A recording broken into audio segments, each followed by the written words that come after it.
Un saludo cordial a todos, esperando que estén muy bien. Paso a presentar la siguiente cápsula grabada, titulada Periodos de composición de un interés. La idea de esta presentación es ver dos cosas. Primeramente, hacer un análisis previo de lo visto anteriormente respecto a matemática financiera y al concepto de interés, diferenciando entre los regímenes simples y los compuestos, ¿ya? Y a partir de esto, como segunda instancia, la idea es poder establecer este concepto de periodos de composición, ¿ya? Para poder ver algún indicador económico que me permita comparar diferentes tipos de composición o diferentes tasas de interés con composición diferente. Eso es básicamente lo que queremos ver ahora, ¿ya? Entonces, comencemos. El objetivo es identificar la repercusión de los periodos de composición en los intereses compuestos y establecer la denominada tasa anual equivalente. Para esto vamos a revisar tres cosas para finalizar con algunos ejercicios interactivos. Entonces, lo primero que vamos a ver va a ser el análisis previo, para poder contextualizar lo que veníamos viendo y poder ver con éxito esto que es el periodo de composición, ¿ya? Para luego pasar de lleno a la definición general de periodo de composición, ver cómo aplica y cómo básicamente yo puedo expresar y explicitar las composiciones en la fórmula que usamos para el interés compuesto. Finalmente, establecer el concepto de tasa anual equivalente como aquel indicador que me va a permitir diferenciar entre diferentes tasas de composición, a partir de la existencia de periodos de composición diferentes. Finalmente, como punto 4 veremos algunos ejercicios interactivos tipo, ¿ya? Entonces, comencemos con el desarrollo. Análisis previo. Luego, nosotros estamos hablando básicamente de una tasa aplicada sobre un régimen compuesto o un régimen simple, ¿ya? Pero esto todavía no tenemos que olvidar que proviene básicamente de este desarrollo evolutivo del concepto de porcentaje, ¿ya? Y pasa de porcentaje a tasa y tasa de interés, ¿ya? Recordar eso, ¿ya? En básica, entonces, de nuevo, volviendo a los regímenes, podemos tener un régimen de interés simple, el cual tiene un crecimiento lineal, por lo tanto, su modelamiento, como dice acá, va a estar en base a una fórmula de tipo o una función de tipo lineal. En cambio, tenemos otro régimen que es el interés compuesto, el crecimiento compuesto, que al ser un crecimiento que tiene un crecimiento de tipo exponencial, podríamos, y es efectivo, modelarla con esta función tipo potencia, que es básicamente la fórmula que nosotros conocemos para capital compuesto. A nosotros nos estamos centrando básicamente, debido a la complejidad que tiene ya el interés compuesto, nos centramos en cuatro conceptos que son directamente involucrados, están directamente involucrados con este crecimiento compuesto. Uno que es el capital inicial, que es básicamente desde yo, la cifra donde yo comienzo a trabajar, ¿ya? Esto técnicamente tiene varios nombres, le llaman también valor actual o valor presente, ¿ya? Pero estos conceptos vienen de la mano con una cosita más elaborada, ¿ya?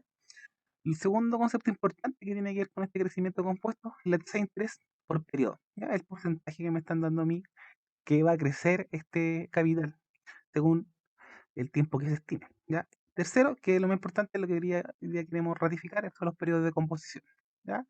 Y finalmente, obviamente, el resultado, que es el capital final, que se llama técnicamente valor futuro, ¿ya? Pues a partir de eso, a mí me interesaría, o sea, me interesa ahora centrarnos en este concepto de periodo de composición para poder definir la tasa anual equivalente. Pero primero, me gustaría ratificar el concepto de interés, ¿ya? Para no confundirlo con un porcentaje, ¿ya? Porque básicamente el interés es una cantidad de dinero, ¿ya? Un capital final menos un capital inicial. Damos un ejemplo para poder ratificar esto. Dice, ¿qué es el interés? ¿Ya? Con este ejemplo lo queremos responder. Erika pide un préstamo de 180.000 pesos en una financiera para pagarlo en 12 cuotas mensuales iguales. La financiera le ofrece una tasa de interés compuesta al 20% anual, como las condiciones que le ofrece la financiera. Entonces, a partir de eso se pide determinar dos cosas. ¿Cuánto debe pagar Erika por concepto de interés? El interés le están preguntando básicamente. ¿Y cuál es el valor cuota que Erika va a pagar finalmente en estas 12 cuotas para incluyendo lo que pidió como préstamo e incluyendo los intereses? Sí, hay dos preguntas. Entonces, veamos el interés. Ya, el interés lo primero que tenemos que hacer es que básicamente es una cantidad de dinero que se obtiene como la cantidad final menos la cantidad inicial. Entonces, el interés mismo es una cifra de plata, ¿ya? Que se obtiene básicamente a través de un régimen. Puede ser simple, una tasa, un porcentaje, o puede ser compuesta, ¿ya? Entonces, considerando esto, que es la diferencia entre el capital final y el capital inicial, y considerando que estamos en un régimen de crecimiento compuesto, el capital final va estado por la fórmula que conocemos. Capital inicial por uno más la tasa, todo elevado al tiempo considerado, ¿ya? Menos el capital inicial. Considerando que el tiempo que está establecido para este ejercicio es de 12 meses, es decir, un año, el T vale 1. Entonces, si reemplazo los datos, me va a quedar esto. El interés va a ser 180.000 por 1 más 0,2 elevado a 1 menos 1. Si yo hago el álgebra y los cálculos numéricos, me va a quedar que este interés asciende a 36.000 pesos. Es decir, Erika, al pedir 180.000 pesos bajo estas condiciones de financiamiento, deberá pagar un total de 36.000 pesos como interés. Esa es la pregunta o la alternativa A. Con esto podemos ver la alternativa B. ¿Cuánto va a pagar efectivamente por cuotas mensuales? Para eso, vemos la cuota. La cuota va a ser lo que tiene que pagar. La plata que pidió más el interés que le cobra la financiera, todo esto dividido en 12 cuotas. Si yo lo hago, me queda exactamente un valor cuota de 18.000 pesos. Es decir, ella va a pagar en total, incluyendo el interés y la plata que pidió, 116.000 pesos, que lo va a dividir en 12 cuotas iguales de 18.000 pesos. Y acá queda claro que el interés no es una tasa, no es un porcentaje, es básicamente una cantidad de dinero, ¿ya? Que se va generando por la aplicación de una tasa. Entonces, eso es importante. ¿Ya? Entonces, volvamos acá a nuestro esquema resolutivo de análisis previo. ¿Ya? Entonces, nos vamos a centrar ahora en los periodos de composición. ¿Ya? Una idea general, los periodos de composición son básicamente es el intervalo de tiempo que los intereses se reinvierten, en donde se aplica ese concepto de capitalización, interés sobre interés. Entonces, vamos a empezar a ver esto ya en particular. Dice, periodos de composición. En general, el periodo de composición representa el intervalo de tiempo que se espera para aplicar la tasa de interés y capitalizar los intereses ganados. Entonces, básicamente, un periodo de tiempo en donde se va a aplicar el interés para volver a cambiar el capital inicial, incluyendo el interés ganado, y así sucesivamente. Veamos un ejemplo para ver cómo yo puedo aplicar estos periodos de capitalización o de composición, si quieren verlo. Dice ejemplo, determinar el capital final al cabo de un año, generado por el capital inicial de 10 millones de pesos, invertido bajo un régimen compuesto a una tasa de interés del 8%, bajo un periodo de composición semestral. Entonces, con eso trabajamos. Entonces, si nosotros recordamos, el crecimiento compuesto o el régimen de interés compuesto tiene esta fórmula. Capital final va a ser igual al capital inicial por 1 más la tasa, que recuerden tiene que estar escrita en forma decimal, y por el tiempo considerado. ¿Ya? Entonces acá es importante que en general nosotros hemos trabajado con tasas, bueno, este ejemplo también está aplicada sobre tasas que son de tipo anual. Por lo tanto, cuando haya composición, esta expresión se va a modificar. Y lo mismo con el tiempo, nosotros estamos considerando tiempos que están extendidos en años. ¿Ya? Por lo tanto, si existe composición, este tiempo va a sufrir también una modificación, este término en la fórmula. ¿Cómo va a ser la composición? O sea, la modificación va a depender de los periodos de composición. Para saber eso, tenemos que saber que, por ejemplo, esta composición que es semestral, tenemos que saber que en un año hay 2 semestres, por lo tanto, lo que vaya a modificar tanto el término de interés como el exponente de esta fórmula va a ser un 2. ¿Y cómo lo va a hacer? De esta forma. Considerando que en un año hay 2 semestres, composición semestral, tenemos la siguiente modificación a la fórmula. Si ven, la tasa de interés está dividida en dos, es decir, que el interés se está repartiendo 2 veces respecto al año. Y el exponente se convirtió en 2, considerando que un año considerado te vale 1, es decir, multiplico por 2 el tiempo. En conclusión, cuando yo identifique el número que representa el periodo, por ejemplo, una composición semestral está representado por un 2, entonces hay 2 periodos, la tasa se va a dividir por 2 y el tiempo considerado se va a multiplicar por 2. Y esa es la modificación. Entonces, incluyendo los datos del problema en la fórmula, me va a quedar que el capital final va a ser igual a 10 millones por 1 más la tasa, descrita en decimal, dividido por el número de periodos, todo elevado a 2 veces el tiempo considerado. En este caso es 1. Por eso da 2 por 1, 2. Usted lo ve en la calculadora, ocupa Excel, le va a dar aproximadamente 10.816.000 pesos como capital final. Por lo tanto, si yo lo veo como interés, se genera un interés de 816.000 pesos. ¿Ya? Y ese es un ejemplo de los periodos de composición, por lo tanto es importante, porque en general los créditos informan la tasa nominal, que es básicamente esta tasa sin composición. Y los periodos de composición te lo pueden dar como una negociación secundaria o como letra chica, entonces igual es importante saber eso. ¿Ya? Entonces, hablemos un poquito de la composición, cómo puede realizarse, porque puede hacerse continuamente de diferentes formas. ¿Ya? Y para eso les presento una tablita. Dice, la composición puede realizarse continuamente, no obstante, ir más allá de una composición diaria, por ejemplo, querer componer los capitales, estos intereses en forma de horas por minuto segundo, significa básicamente tener el infinito, por lo tanto, ahí estaríamos pasando a un crecimiento que es un poquito más rápido. Ahí lo vamos a ver. Entonces, yo les presento una tablita donde se resumen la relación de la composición con el número de composiciones respecto a esto, y son los que más se usan. Por ejemplo, anual implica que hay una composición, por eso en la fórmula era solamente tasa y elevado al tiempo. En cambio, cuando yo compongo semestralmente, lo que va a modificar tanto el término de la tasa y el término del exponente va a ser un 2.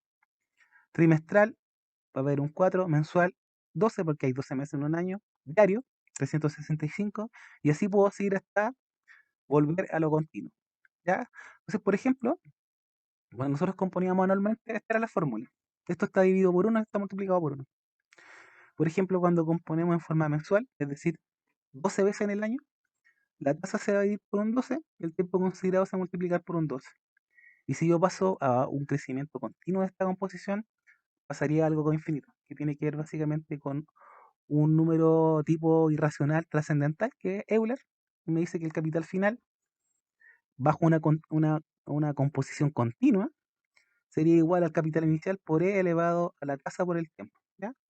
Entonces, cuando yo quiero llevar esta composición a un continuo en el tiempo, ya estoy hablando de un crecimiento que no es potencial, sino que es exponencial. ¿Ya? Entonces, es bastante útil tener esta tabla clara con estos conceptos. Por ejemplo, cuando me dicen o me digan que la composición es semestral, inmediatamente lo tengo que asociar con un 2, porque en el año hay 2 semestres y así, etcétera. ¿Ya? Eso con respecto a la composición. Por lo tanto, como les dije, en general los créditos le informan una tasa nominal, que es básicamente la tasa de interés antes de la composición. Por lo tanto, conviene tener algún indicador económico que me permita comparar estos créditos que tienen igual tasa nominal, pero diferente composición. Ese elemento es la tasa anual equivalente. ¿Ya? Y si veámoslo, tasa anual equivalente. La tasa anual equivalente, AE, indica el rendimiento efectivo anual de un producto financiero. Así, esta tasa permite comparar de manera homogénea los tipos de intereses en múltiples operaciones financieras, con periodos de capitalización distintos, usando una misma tasa como base y un mismo tiempo o un mismo periodo temporal. ¿Ya? Así, considerando un crecimiento compuesto de un capital con n periodos de composición, tenemos que, bueno, a partir del capital final, incluyendo los periodos de composición y considerando tiempo un año, podemos ver que el interés como capital final menos un capital inicial, factorizando me queda una expresión que aquí le encierro en un círculo, que es básicamente, disculpen, que es básicamente esto que está multiplicando el capital inicial. Esta es la tasa anual equivalente, esta expresión, considerando n periodos de composición, 1 más la tasa aplicada compuesta dividido por los periodos de composición, multiplicado, o sea, elevado por el periodo de composición, considerando un año, como dijimos, menos 1. Con esta expresión yo saco la tasa anual equivalente. Veámoslo con un ejemplo. Dice, una entidad financiera ofrece un préstamo con una tasa de interés del 6% anual, compuesta mensualmente, es decir, un 12, va a estar involucrado ahí en la modificación de la fórmula. Entonces, a partir de eso me piden determinar la tasa de interés anual equivalente. Básicamente, ver exactamente en cuánto sube después de la composición los intereses. Entonces, paso 1, tratando de revocar lo que hemos visto en clases anteriores, que es la resolución de problemas según los 4 pasos de Polya. Paso 1, identifico mis datos. Me dicen que hay un interés que es nominal, que es lo que me están informando, de 6% anual compuesto. Hay un periodo de composición que va a ser mensual. Y a partir de eso me piden la tasa anual equivalente. Mi estrategia va a estar básicamente respecto a los modelamientos y las fórmulas que estamos usando. En particular, en este caso, al TAE. Si yo incluyo mis datos en esta fórmula, considerando los periodos de composición mensual y considerando que solamente estoy considerando un año en extensión de estudio, me queda que la tasa anual equivalente es 0.06168, en tanto por uno. O si lo quieren ver en por ciento, tanto por ciento es 6,168%. Si usted lo compara con la tasa informada, que es la nominal, tiene ahí una variación, que al transcurso del tiempo, es decir, mayor será el intervalo que se aplique esto, se va a hacer más grande. Por lo tanto, puedo establecer mi respuesta. La entidad financiera citada, considerando la idealidad, es decir, la no existencia de comisiones u otros cargos. Bueno, lo señalo esto porque en general en la realidad, aparte de calcular esta diferencia de interés debido a la composición, también se incluyen en este indicador económico los gastos de comisión y otros. Ya, pero aquí estamos considerando la idealidad, que solamente se está aplicando sobre la composición. Dice, y una composición mensual, considerando esta idealidad y una composición mensual, realmente se está ofreciendo una tasa de interés del 6,168%. Durante ahí un poquito mayor a la nominal. Eso ocurre bastante, porque al menos estos contratos de crédito te componen semestralmente el asunto del crecimiento compuesto. ¿Ya? Eso es básicamente lo que queríamos ver. ¿Ya? Entonces, a partir de eso, y según lo que plantea su profesora, se pide que, o se va a tratar que hacer posible que podamos trabajar estos dos hits en forma interactiva, quizá ocupando un formulario Google o quizá, no sé, un Mentimeter para poder hacerlo en línea. Ya, pero son dos problemas, lo leo, dice. Determina el capital invertido durante 7 años a una tasa de interés compuesta anual del 10%. Se ha convertido en 1.583.945 pesos. Entonces piden calcular el capital inicial sabiendo que los intereses se han pagado semestralmente. Periodo de composición, es decir, un 2. Esa es la primera. Tiene que ver básicamente con lo que vimos. Y segundo, una entidad financiera ofrece un préstamo con una tasa de interés del 7% anual, compuesto 4 veces al año. Determine la tasa de interés anual equivalente. Ya, se lo dejo, conversarlo con la profesora y nos vemos a la próxima. Que estén muy bien. Cuídense.